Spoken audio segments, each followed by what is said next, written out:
saya dari Prodi Pendidikan Guru Sekolah Dasar Universitas Muhammadiyah Tasikmalaya. Di sini saya akan melakukan observasi terkait tugas dari kantor dia psikologi pendidikan untuk mewawancarai anak sekolah dasar.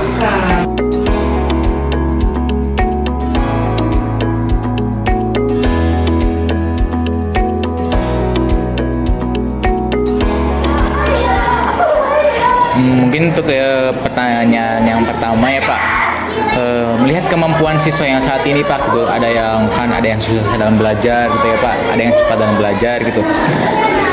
Bagaimana kemampuan siswa ini dalam menangkap materi baru dibandingkan dengan teman sebayanya gitu Pak? Jadi mungkin ini menuju kepada siswa yang sulit dalam belajar gitu. Siswa yang sulit dalam belajar itu melihat teman sebayanya yang gampang dalam belajar itu bagaimana melihatnya gitu. Ya kalau anak yang kurang gitu biasanya agak lambat dibandingkan dengan murid-murid yang memang di atas rata-rata. Itu tiap tahun juga ada, tapi tidak semuanya ada. Ada orang yang belajar. Mungkin ada gak Pas siswa gitu yang kesulitan atau dalam mengerjakan tugas gitu? Ada yang sulit gitu? Kalau yang sulit, sekarang ini kan harus tuntas. Iya. Ya bagaimana caranya kita memotivasi siswa? Sebenarnya tidak ada yang sulit sih. Jadi bagaimana kita menanggapi atau melakukan pendekatan-pendekatan supaya si anak itu bisa melaksanakan tugas-tugas yang disampaikan oleh guru.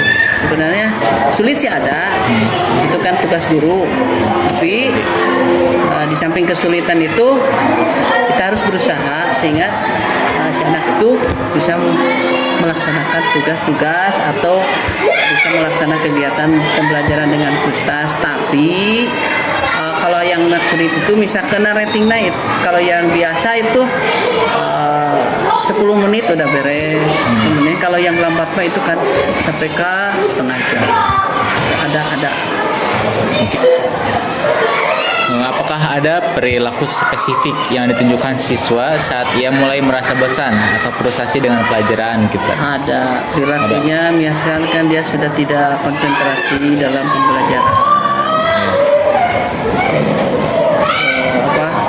Dia pinginnya cepat-cepat keluar, cepat-cepat istirahat. Itu perilaku siswa yang sudah mulai bosan atau boring dalam pembelajaran. Pan istirahat Pak, gitu. Itu ada indikasinya seperti itu. Mungkin langkah apa yang sudah pernah Bapak yang lakukan gitu untuk membantu siswa yang mengatasi permasalahan yang tadi gitu? Untuk mengatasi siswa yang sudah bosan dalam pembelajaran itu, kalau saya dibuat dulu siswa itu enjoy lagi, misalkan dengan permainan atau dengan di kelas itu kalau yang suka mendongeng, saya ambil dulu dongeng. Kalau sukanya bercerita, kan tiap kelas itu kan beda-bedanya karakter siswa.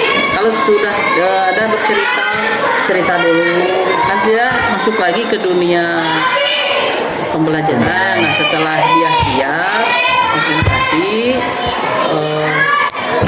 permasalahan boringnya itu sudah tidak ada, masuk lagi ke pembelajaran. Itu mungkin. Atau misalkan dia sudah tidak ada lagi rasa belajarnya, mau nontonnya silakan tonton dulu, kasih tontonan ke video-video. Setelah beres dia akan ceria lagi, baru pembelajaran bisa masuk. Seperti itu. Baik. Banyak cara. Berdasarkan hasil wawancara, belajar siswa dipengaruhi oleh 3 hal, yaitu kognitif, afektif, dan psikomotor. Dari sisi kognitif, kemampuan memahami pelajaran setiap siswa berbeda, sehingga guru perlu menyesuaikan tugas, memberi penjelasan yang lebih sederhana, dan mengulang materi agar mudah dipahami. Dari sisi afektif, perasaan dan semangat belajar sangat berpengaruh. Siswa yang bosan biasanya sulit fokus, jadi guru perlu membuat suasana belajar yang menyenangkan dan memberi motivasi. Dari sisi psikomotor, kemampuan mengerjakan tugas juga tidak sama, sehingga siswa perlu dibimbing secara bertahap, diberi latihan praktik, dan waktu tambahan jika diperlukan. Secara keseluruhan, guru perlu mengajar dengan cara yang fleksibel dan memahami perbedaan siswa agar semua bisa belajar dengan baik. Kasus dalam wawancara tersebut bisa dijelaskan dengan beberapa teori belajar. Dari teori behavioristik, guru memberikan rangsangan seperti permainan atau video untuk menghilangkan rasa bosan siswa, sehingga siswa menjadi lebih fokus dan semangat dalam belajar. Dari teori kognitif, guru menyadari bahwa kemampuan berpikir setiap siswa berbeda. Materi dan tugas disesuaikan agar lebih mudah dipahami oleh masing-masing siswa. Selanjutnya, dari teori humanistik, guru berusaha mendekati siswa secara pribadi dan memahami perasaan mereka.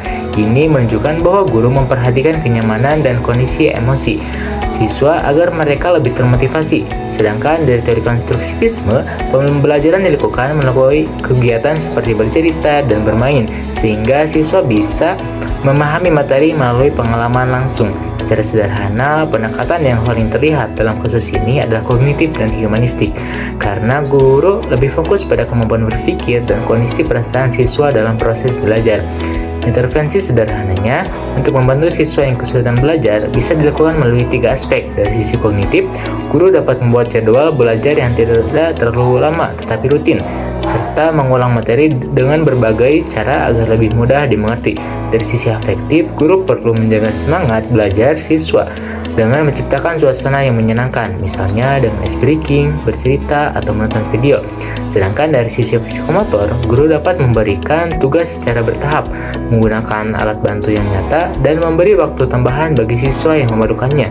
Dengan cara ini, siswa bisa belajar dengan lebih nyaman dan lebih mudah memahami pelajaran. Mungkin cukup sekian hasil dari observasi saya. Wassalamualaikum warahmatullahi wabarakatuh.